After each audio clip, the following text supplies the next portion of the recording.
Candy 702 and welcome to Las Vegas. Today we are at the brand spanking new Durango Resort and Casino right here in the Southwest Las Vegas. Fresh off the press and built from ground up, it is December 5th and we are here to explore the grand opening of the much anticipated Durango Resort and Casino.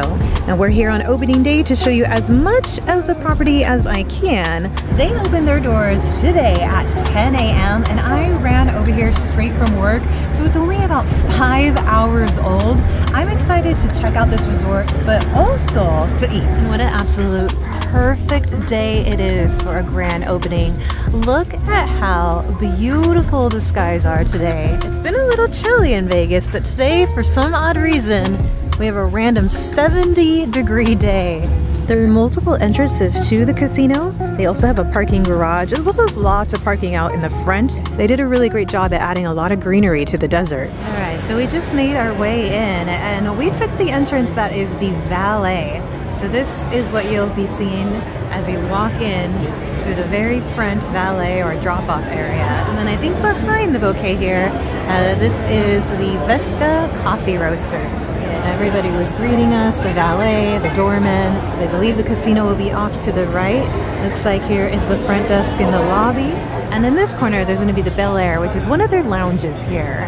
Here's the Bel Air. This is their lounge or bar and lounge. Looks like there's a pool table set up. Lots of space to sit. Oh wow, this actually goes to the patio. Oh, and the pool area. No, this is pretty cool. See, they can close it in case it gets too cold, but you gotta leave it open. In the summer, I bet this is gonna be one of the hit spots to hang out. They do have heaters set up too, but check it out, here is their pool. Their cabanas set up off to the side. I'm also seeing day beds in the middle of the pool. Probably have to rent those, but check that out. That's pretty freaking cool. And it reminds me of Palm Springs. I think all the palm trees, the greens, the browns, it's kind of giving me that type of feeling. Slightly chic, slightly modern. And then here's the lounge. Big bar off to the right. There's a nice little fireplace, plenty of places to sit. You got a DJ booth set up over here by the fireplace. And if we turn around, I'll show you just how the open feel of the lounge. Very cool. Try to go up one of the elevators to see if we can see the view, because I'm pretty sure it is absolutely impressive just given the location of the resort.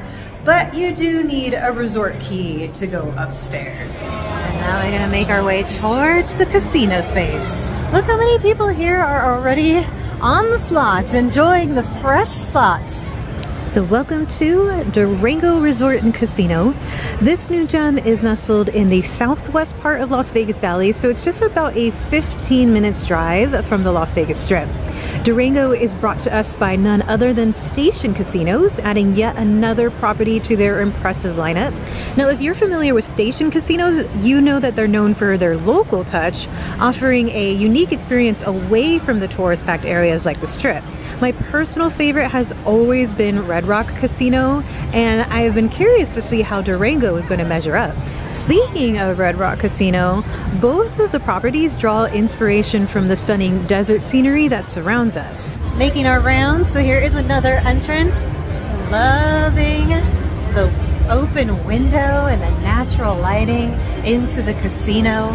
But let's dive into what you guys are really here for, the inside scoop on Durango. What exactly is here? So there is over 200 hotel rooms. There is ample meeting and convention spaces. They will have a lavish pool and spa area. And of course, the highlight, I think, of the resort is going to be the food scene. The casino floor is pretty big. It is 83,000 square feet. Plenty of brand new, I mean, no fingerprints on any of these. These are looking mighty clean. They also have brand new table games all over the place. It's a very, very lively casino, especially today, of course, because it is opening day. But I really enjoy the openness of this casino too.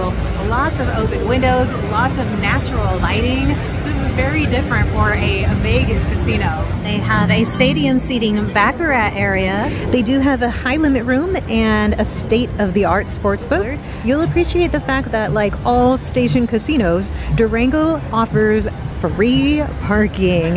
Yes, you heard it right. Free parking in Las Vegas is practically a golden ticket. It is a buzz. We've got news stations out here. Tons of people filming, not only myself. I believe they announced the plans in 2021, and then they started construction around March of 2022, and it was delayed about a month. They were supposed to open in November, but here we are at the opening, and it's still 2023. On the website, Durango says that they offer chic accommodations and a sophisticated retreat for their guests. The cheapest room I can find for the night was about $400, and that's before the resort fees and the taxes. But then the weekend nights were at about $500 a night. So hence the lack of room stay for me tonight. But maybe once those local discounts start up, then maybe we'll come back for a stay. They do offer standard rooms and then a few different suites. I saw that there's one called the Vista Suite, and it's located at the top floor, and it has panoramic views of the Strip and also the Spring Mountains, and I'm pretty sure it's going to be a beautiful view just by the location of the resort. You think they have the $2 margaritas like they do at some of the station casinos? They had it over at Palace Station, but they no longer do it over at Red Rock. I don't know, if you're betting man, Eddie, what would you say? I'd bet against it. Me too. Grab the menu on one of the casino bars just to take a look, get an idea of what their prices might be. So on tap, it looks like they have mostly $8 beers, and then the bottles and cans, 6 to 7. Down here are the wines and a couple of cocktails on the right, going for about $12 to $15. And let's go into the gift shop really quick, see if they have any Durango specific merchandise. A sweatshirt that matches the colors of the casino, same with the baseball cap. This one's got a 70s vibe to it. The Durango Desert Club.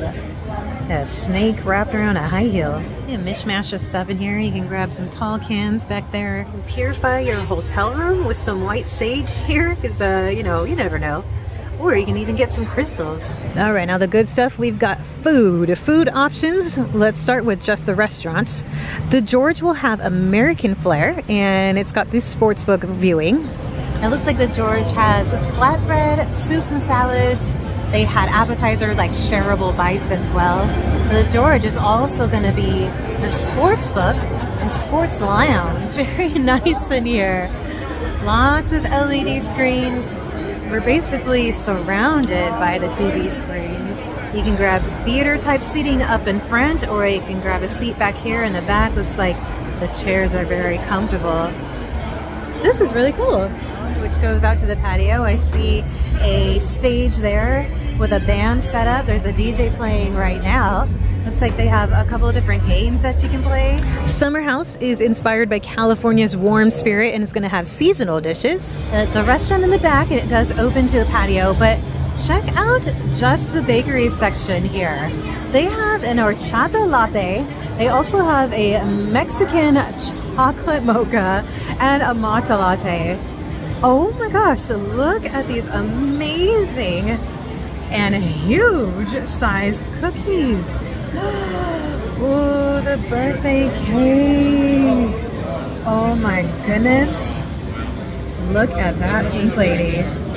Those look absolutely fantastic. Mijo is a modern Mexican restaurant, and it has flavors of coastal Mexican cuisine.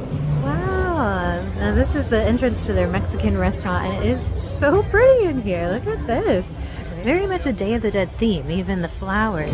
And then Nicole's Prime Cut and Fresh Fish offers a chic steakhouse dining experience. Looks like it sits around $60 at the cheaper end, but can go all the way to $185 for that tomahawk 32 ounce. And then that brings us to the food hall. Eat your heart out food hall. Look at how big this food hall is. We got plenty of options in here.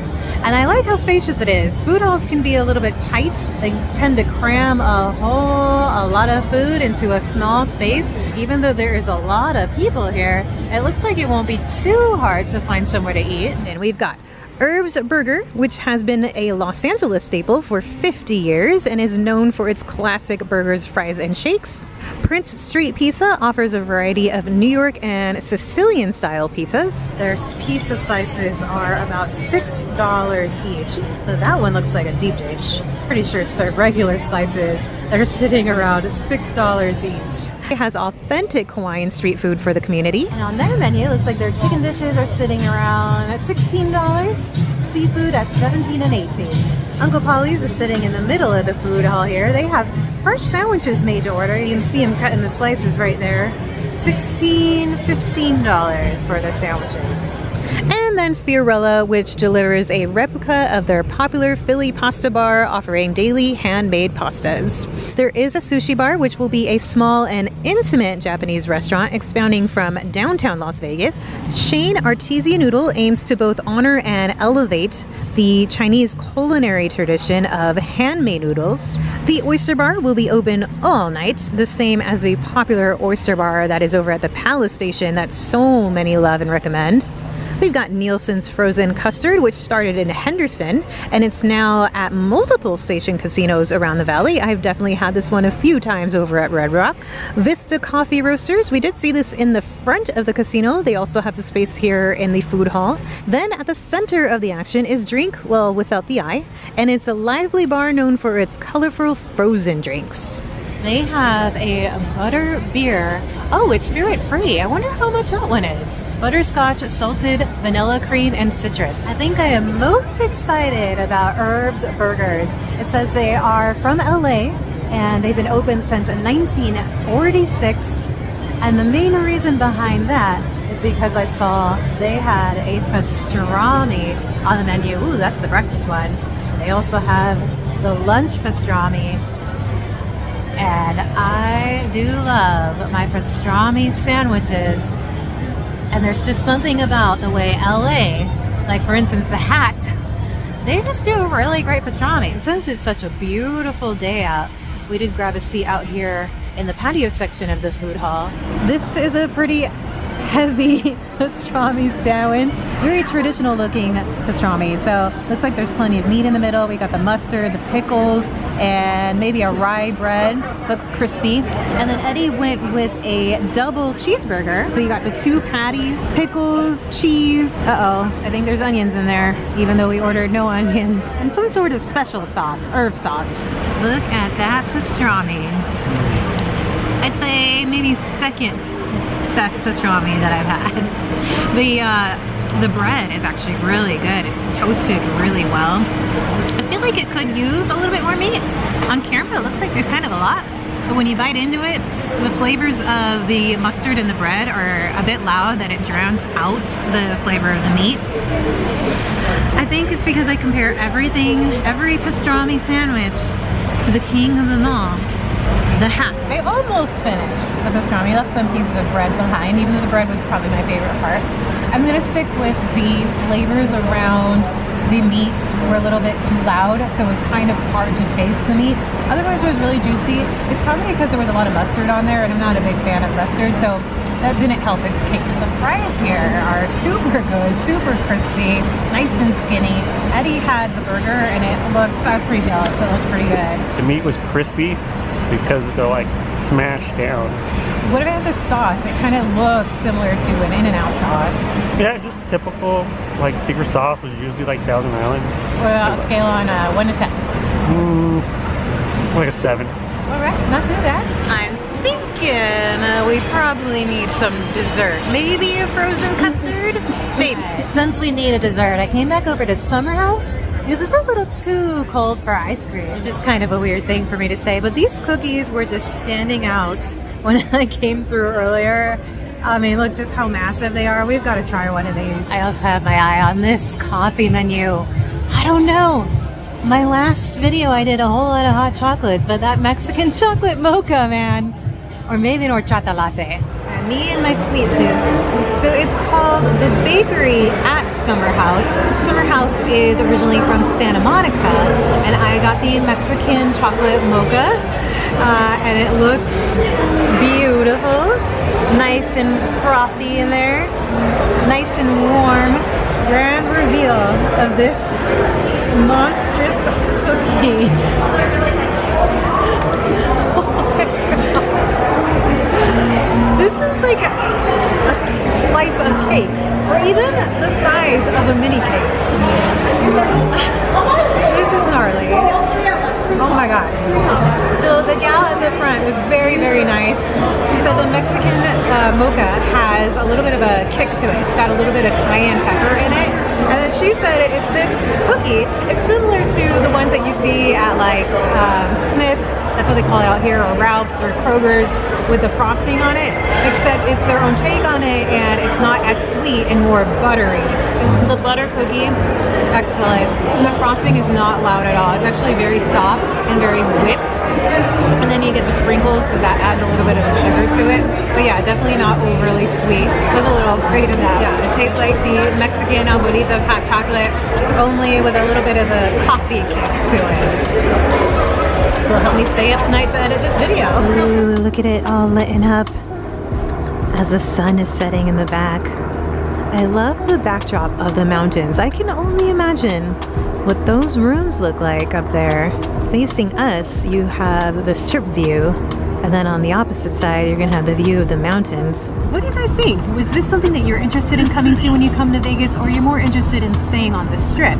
Speaking of the Strip, we have a brand new casino and resort opening on the Strip in about a week, or maybe two, and I just might have a room for that one. So please stay tuned and subscribe for more adventures in Las Vegas and the surrounding areas, and we'll catch you in the next one.